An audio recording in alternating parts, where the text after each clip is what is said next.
주님 안에 있는 참나는 능력, 사랑, 지혜, 충만. 주님 안에 있는 내 삶은 일체 은혜, 감사, 생각에 빠지지 않고 잘 보고 잘 듣습니다. 구나겠지 사랑에 행복하게 마음 나누기로 하나님께서 기뻐하시는 제사를 드립니다.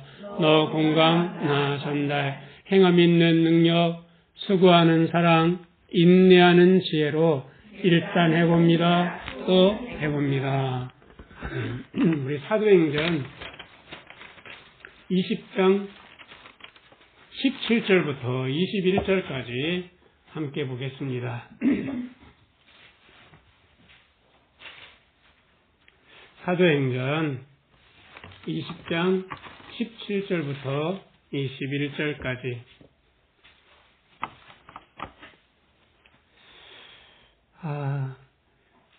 여러분들은 혹시 누군가의 삶의 마지막 이야기를 들어본 기억이 있나요? 없으신가요? 하늘나무님 혹시 기억나셔요? 엄마랑 통화했던 얘기요? 중에서 마지막 이야기? 이게 참 중요한 이야기구나 하고 이렇게 귀담아 듣는 그런 이야기 혹시 있어요? 엄마하고는 대화가 기억이 안 나고요. 아버지하고는 기억이 나요. 아버지 출근하시기 직전에 아버지가 뜬금없이 저한테 제철 재료를 사서 그때가 가장 싸니까 그래서 뭐 이렇게 뭐 장아찌를 담그면 뭘 담그면 그렇게 반찬을 만드는 거야 라고 하시고는 출근하셨거든요. 그날이 마지막 이야기 네. 말씀이셨어요? 네. 그러셨구나. 그래서 뭐 항상 뭐 깻잎 많이 나올 때 깻잎 제일 싸잖아요. 깻잎 사다가 장아찌를 담고 깻잎 김치를 담고 하여튼 뭐가 제철에 나올 때 그때 가장 싸고 가장 싱싱하고 가장 좋으니까 그때 사서 반찬을 만들어라. 그때 왜 그런 말씀 하셨는지 모르겠어요.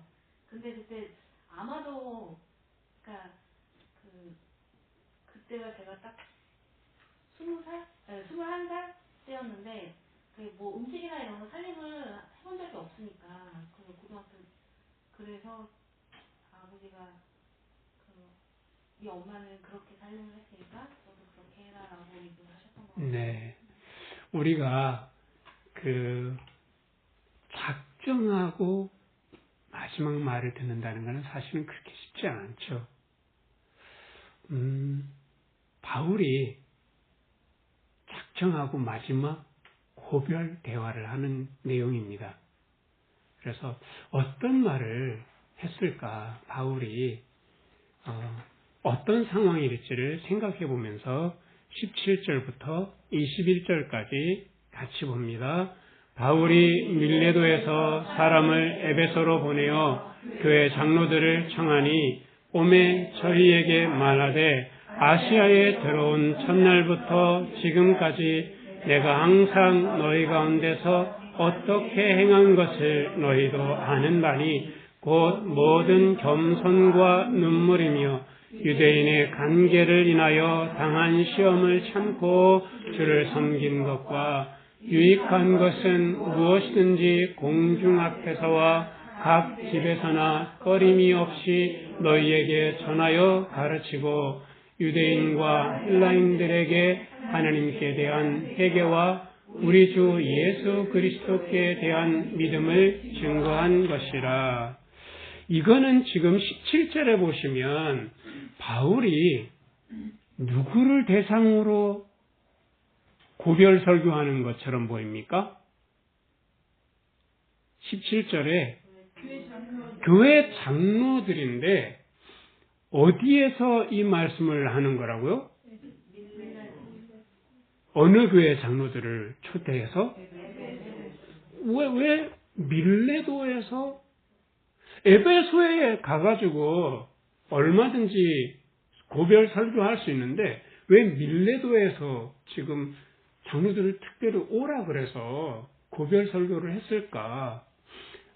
지금 바울이 바삐 예루살렘으로 가고 있는 중입니다. 예루살렘에 가고 있는 중인데 중간에 유두고가 3층에서 떨어져 죽어서 이렇게 같이 기도하는 이런 상황들이 벌어지고 또 그곳에서 더 필요해서 드로고아에서 일주일씩 머물고 이제 이런 상황들이 계속 빚어지는데 바울은 빌립보에서 예루살렘으로 이제 가면서 빌립보에서 지금 6월절을 막 마치고 예루살렘까지 가면 아마 한 50일 안에 도착하지 않을까. 그러면은 무교절 그 다음에 50일 지나고 나면 50일이라고 하는 의미로 무슨 절이 있을까요? 오순절. 그것 또한 예루살렘에 많은 유대인들이 함께 모여서 축제로 하나님께 예배드리면서 보냈던 명절이거든요. 근데 빨리 가고 싶은 거예요. 예루살렘에. 왜냐하면 그곳에서 핍박받는 그리고 흉년 때문에 너무 가난 때문에 허덕이는 예루살렘 교인들이 기다리고 있기 때문에요. 그래서 교회 지도자들이 여러 사람들이 함께 모여서 지금 한 7, 8명이 함께 가고 있는 중인데 에베소를 저기 지금 보면서 해변을 지나가고 있는 거예요.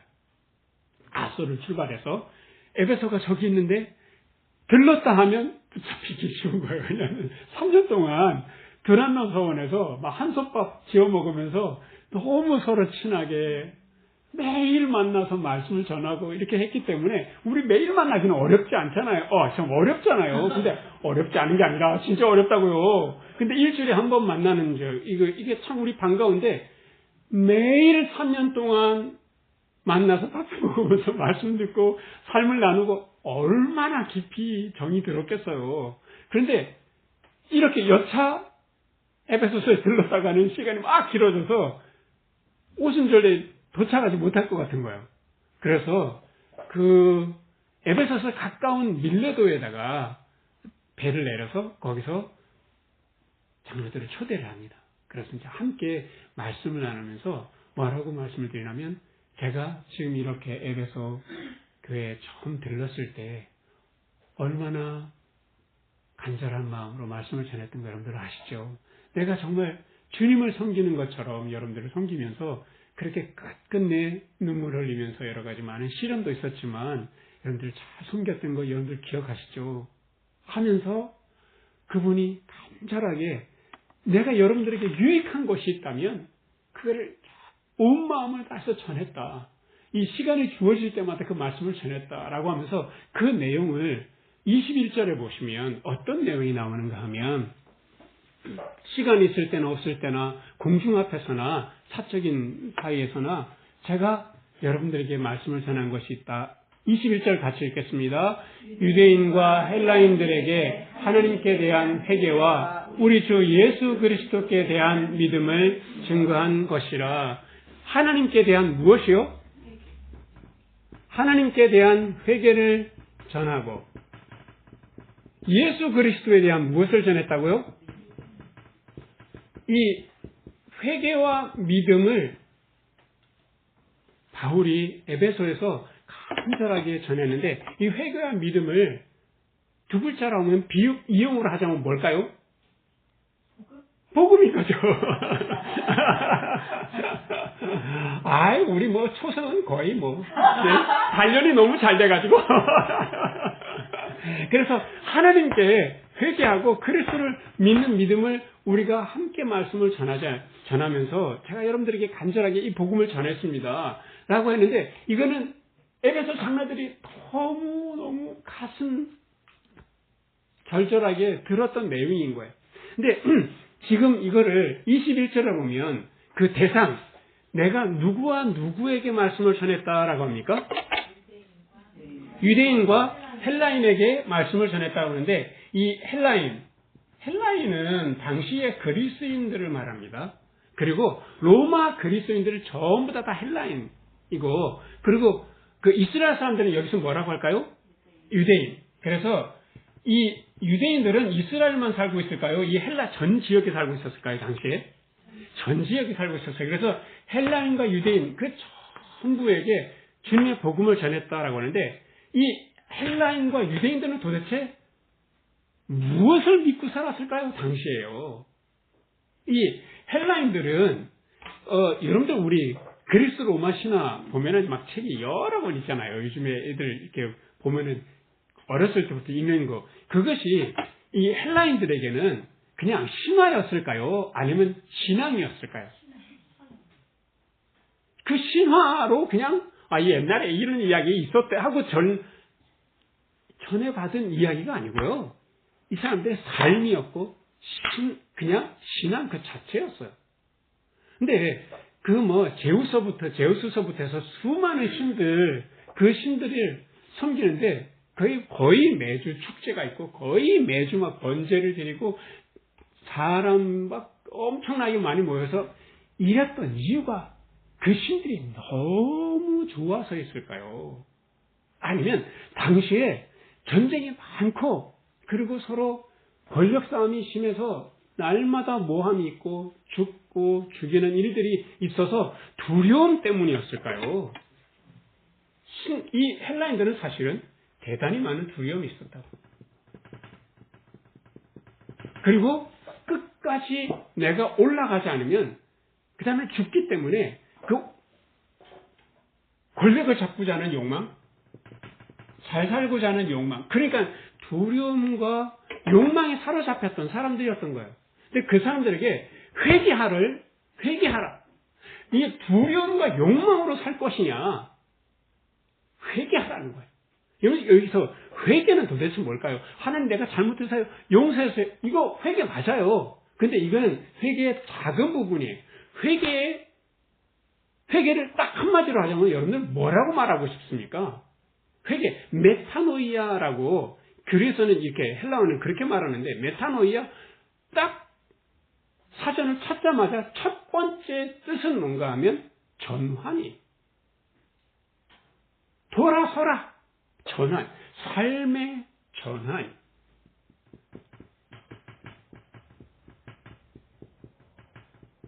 이 두려움과 욕망의 종으로 살겠냐? 그것을 하나님을 향해서 돌아서라 라고 하는 거예요. 여러분들 아주 좀 추운 날 햇볕은 쨍쨍한데 바람이 막 쌩쌩 있는 날 있잖아요. 그때 여러분들 산책해 보셨나요? 근데 바람을 막 정면으로 맞으면 코가 막 떨어져 날 것 같잖아요. 막 가다가 추워서 안 될 것 같아 하고 뒤를 딱 돌아서자마자 해가 따뜻하고 바람이 이렇게 앞으로 이렇게 불기 때문에 바람 안 맞고 이렇게 가면 갑자기 살만해요. 오늘 잘 나왔다고 산책하기 정말 잘 됐다. 그런 것처럼 내가 세상을 바라보는, 내가 하나님을 믿는 나의 입장이 뭐냐는 거예요, 도대체. 내가 이 세상의 여러 가지 두려움을 잊으려고 또는 내가 욕망을 이루려고 하나님을 믿는가? 아니면 하나님이 나를 사랑하는 것이 너무 감사해서 그 하나님을 사랑하려고 내가 지금 믿고 있는가? 돌아서라 이거야. 삶의 전환인 거예요. 나의 삶의 기본 바탕이 뭐예요? 여러분들의 삶의 기본 바탕이 두려움과 욕망이 삶의 바탕이라면 돌아서라는 거야. 하나님께로 돌아서라. 삶을 전환적으로, 삶을 전폭적으로 전환시키라는 거야. 무엇으로요? 하나님께로 두 글자로 하면 무엇으로요? 두려움과 욕망이 아니라 무엇으로 삶을 전환해라? 우리는 99%가 이 말 하면은 그냥 대답이 맞아요. 이것도 결국에는 뭐구나? 사랑이구나. 이번에 지금 이게 탄핵 이런 일들도 너무 기가 막히고 참 생각할수록 화가 나기도 하고 막 속상하기도 하고 걱정되기도 하고 때로는 막 밤에 잠이 벌떡 깨는 거예요. 정말 뭐랄까요? 탄핵 우울증이랄까요? 좀 확실히 그런 거 있는 것 같아요. 밤에도 벌떡 일어나가지고 이거 어떻게 되는 거지? 저도 모르게 자꾸 뉴스를 보게 되고 어제는 도대체 이 헌재에서 무슨 일이 있었던 거야? 이거 잘못되면 어떻게 되는 거야? 근데 이 사람들은 왜 이렇게 거짓말하는 거야? 근데 참 거짓말도 안 맞는데 이거 왜? 그러면서 온갖 생각들이 막 오고 가고 하는데 나는 내 삶을 이것을 탄핵 정국을 바라볼 때 나는 두려움으로 바라보고 있는가? 저 사람들이 욕망 덩어리의 말들을 하고 있는데 나는 저것에 짓눌려 있는 건 아닌가 혹시? 하나님께서 이 일을 인도하고 계시고 하나님께서 어떤 결과가 있더라도 사랑으로 이루어가는 과정이다라고 하는 걸 나는 과연 믿고 있는가? 그걸 안 믿으니까 자꾸 불안하고 자다가 저도 모르게 심장이 두근두근두근 하는 걸 느껴요. 벌떡 일어난다니까요. 목사가 이래가지고 되겠나요? 막 손가락질 받아야 돼. 손가락질 좀 하세요. 저 옆에서 막 손가락질해. 잠자는데 너 그래서 되겠니? 목사가 이렇게 걱정해서 되겠어? 뭐가 걱정이야? 나 사랑으로 되고 있는 중이야. 아멘. 저는 정말 왜 막 비웃고 그래요? 모든 것은 하나님께서 다스리고 계시는 중이고 하나님께서 사랑으로 인도하시는 과정인 것을 믿으시기를 주님의 이름으로 축원합니다. 그것이 바로 하나님을 향한 진정한 회개인 거예요. 삶의 진정한 전환인 거죠. 무엇이 될 것이라고 믿는다? 사랑이 될 것이라고 믿고 어떤 순간에도 이것이 사랑이 아니고선 무엇이랴 라고 하는 것을 믿는 것이 하나님을 향한 전폭적인 신뢰고 그것이 하나님의 향해 내 삶을 완전히 전환하는 거예요. 바꾸라. 살아오던 삶의 길을 마음을 바꾸라. 아멘이십니까? 아멘. 그렇게 살아보십시다. 그리고 그리스도를 향해서 믿음을 전파했는데 이 믿음이라는 게 도대체 무엇에 대한 믿음이냐고요.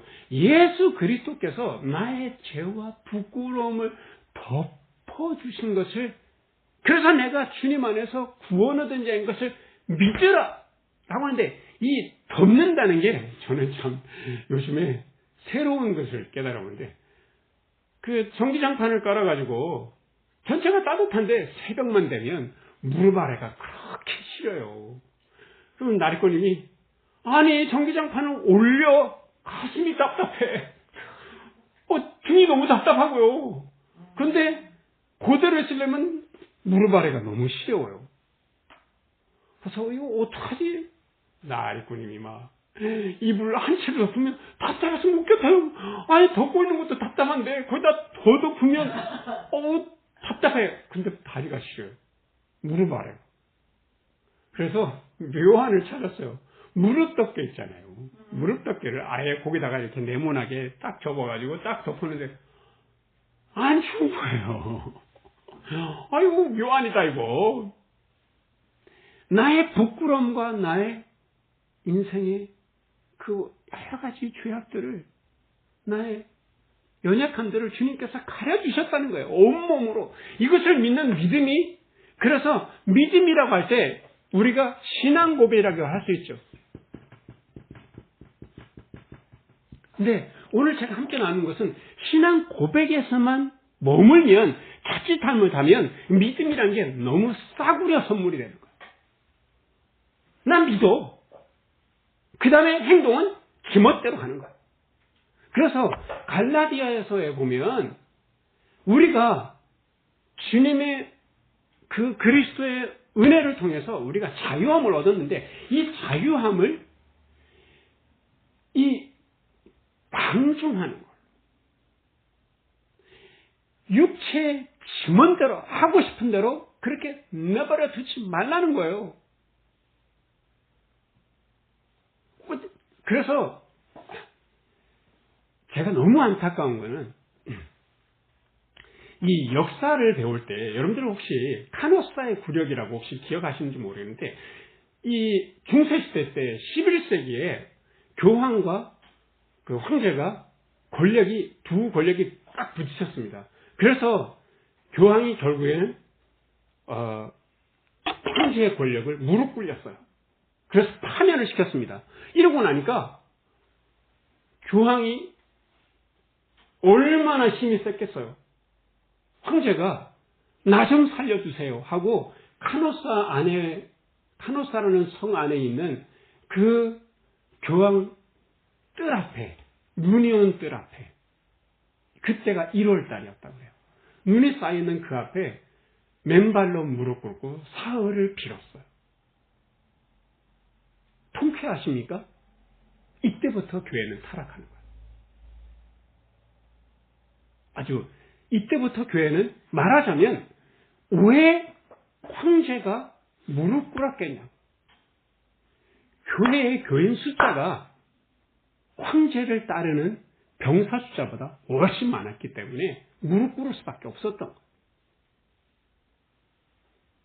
그래서 이명박 정부 때부터 해가지고 여러분들 그 뉴라이트라고 나오는데 이 뉴라이트의 주장이 기가 막힌 주장들을 하잖아요. 그러니까 일본 제국주의가 우리나라를 개화시킨 거다. 얼마나 축복받은 거냐. 이런 황당한. 그리고 직업 여성들이 일본에 몸팔러 간 거였다. 무엇에 대해서요? 이렇게 기가 막힌 위안부는 정말 우리나라를 이렇게 강력하게 탄압해서 여성들을 착취한 건데 이거를 가지고 직업 여성이 되기 위해서 몸팔러 간 거다. 이거를 누가 이야기했냐? 이거를 정치에서부터 먼저 이런 이야기 한 줄 아세요? 그의 김모모 목사가 먼저 이야기 시작한 거예요. 그 사람이 봤거든요. 아, 돈이 여기서 나오는구나 알았어요. 일본에 사사키 재단이라고 있어요.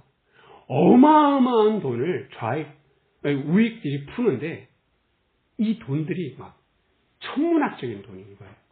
미국 정치인들, 한국의 정치인들을 사는데 제일 누구한테 기가 막히게 들어가냐면 목사한테 들어간 거예요. 이게. 그래서 지금도 결국에는 권력과 돈이 왜 목사들이 하나님 너 시끄러워 내 말 다 잘 들어야 돼 이따위 이야기를 어떻게 전무 목사가 이렇게 떠들 수 있냐. 기독교인 숫자가 이게 결국에는 투표하는 사람의 숫자라고 생각하기 때문에 정치인들이 꼼짝도 못하고 그래서 국힘은 정광훈 당이 지금 돼가고 있는 중인 거예요. 그 어디서 시작했냐? 이게 교회의 숫자, 교회의 힘이 그만큼 세다는 건데 유럽에서 그렇게 카노사의 굴욕서부터 해서 기독교가 꺾입니다. 기독교의 그 순수한 신앙 고백이 꺾여요. 우리나라도 이미 이명박 때부터 기독교가 꺾였어요. 가장 힘이 있어요. 기독교가 가장 컸을 때 그때 기독교가 돈과 권력의 맛을 안 거예요. 그래서 끊임없이 조천 기도가 가지고 그렇게 독재했던 사람들을 축복 기도하면서 기독교가 완전히 꺾이게 되죠. 사람들이 아는 거예요. 그래서 이제는 신앙 고백에서만 머물면 안 되는 거예요. 그래서 그리스도에 대한 믿음은 무엇에 대한 고백으로 가야 되냐면 결국에는 삶의 고백으로 가야 되는 거예요. 나 예수 믿어가 아니라 예수처럼 살자가 돼야 되는 거예요. 이제는. 그래서 나는 저 예수가 나를 위해서 죽었어. 이거 신앙 고백 입으로 하는 것만으로는 안 돼요. 이제는 진정으로 예수 그리스도가 죽으시고 살아나신 이유는 무엇이냐?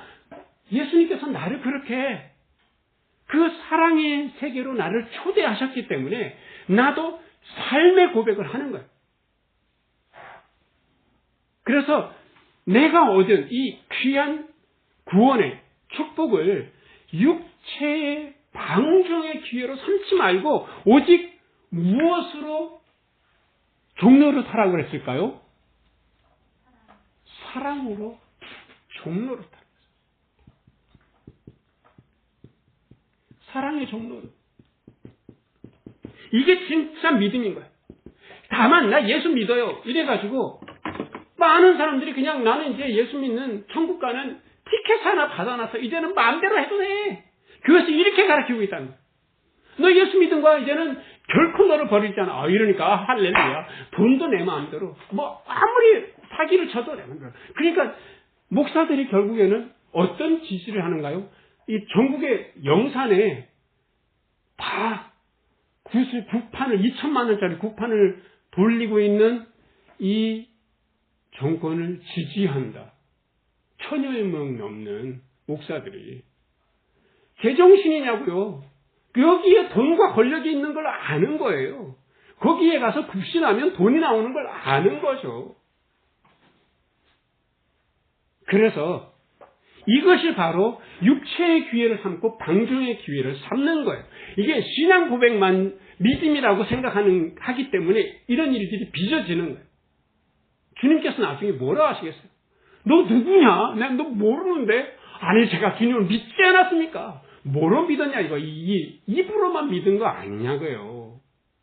그래서 나는 내 삶으로 믿고 있는가? 내 삶으로 주님을 그리스도라고 고백하고 있는가? 예수님께서 십자가 죽으시고 부활하신 것처럼 나도 그렇게 주님처럼 사랑의 종로 노릇을 하고 있는가? 라고. 유대인들은 율법의 종로를 타고 살았죠. 근데 정말 그리스도인들은 믿음으로 사랑으로 종로를 타는 삶이라는 거 하는 거죠. 그래서 예수님께서 하나님을 향해 있기 때문에 예수님은 온전히 삶의 전환이 된, 그래서 사랑의 왕으로 그 안에 든든히 서 있는 마음이 있는 거죠. 내가 어떻게 사랑의 종로를 살 수 있는가 하면 내 마음이 든든해져. 하나님을 향해서 사랑으로 든든히 내가 주님께서 나를 사랑의 왕으로 부르셨지. 이 마음. 내면적으로 이렇게 단단해져야 겉으로 외적으로 사랑의 종로로서를 할 수 있는 거죠. 이것이 바로 복음의 내용입니다. 하나님을 향해서 뭐 해라? 회개하라. 이것이 무엇이라고요? 삶의 전환이라는 거죠. 그리스도를 믿어라. 이거는 무엇과 무엇이라고요? 신앙 고백에다가 삶의 고백까지 함께 있는 거라는 거죠. 그래서 이런 바울이 지금 유언과 같은 구별 설교를 하고 있는데 이 복음을 우리가 이렇게 전해 들었단 말이죠. 그래서 주님 안에서 하나님을 향해서 서십시다. 하나님을 향해 내 삶을 온전히 사랑으로 전환시키자고요. 어떤 일이 와도 이 일은 무엇이다? 아이고 이거 두려운 일이야가 아니라 이거 사랑이다. 할렐루야. 그렇게. 그리고 내가 주님을 믿는데 주님을 믿는 믿음을 입술로만 아니라 무엇으로 다 고백하자? 내 삶으로 고백하자. 그래서 주님 안에서 왕 같은 제사장인 우리들 삶으로 아름답게 종되어서 복음을 따르는 하나님의 자녀들 다 되시기를, 이 복음의 축복을 누리고 사시기를 주님의 이름으로 축원합니다. 우리 같이 기도하겠습니다. 주님, 우리가 유대인처럼 헬라인처럼 복음을 들어는 알고 있지만 그저 삶에서 두려워하고 욕망하며 살아오는 것은 아닌지 우리가 내 자신을 돌아봅니다. 하나님께 대한 회개, 하나님께로 돌아서게 하여 주시옵소서. 주님께서 나를 언제든지 사랑으로 인도하는 것을 믿고 살아가는 저희들 되게 해주시기를 원합니다. 예수 그리스도에 대한 믿음, 신앙의 고백만 아니라 우리의 삶으로도 예수 그리스도를 따르는 삶의 고백이 따르는 우리 모두가 될 수 있도록 인도하여 주시옵소서. 그래서 우리의 마음에는 예수님처럼 하나님의 자녀다운 왕다운 당당함이 있게 하여 주시고 영적인 권세로 가득 채워지게 해주시고 또 외적으로는 예수님처럼 온전히 사랑으로 종로로 탈 수 있는 삶으로 예수 그리스도를 닮아가는 우리 모두가 될 수 있도록 주여 축복하여 주시옵소서. 예수 그리스도의 이름으로 기도합니다. 아멘.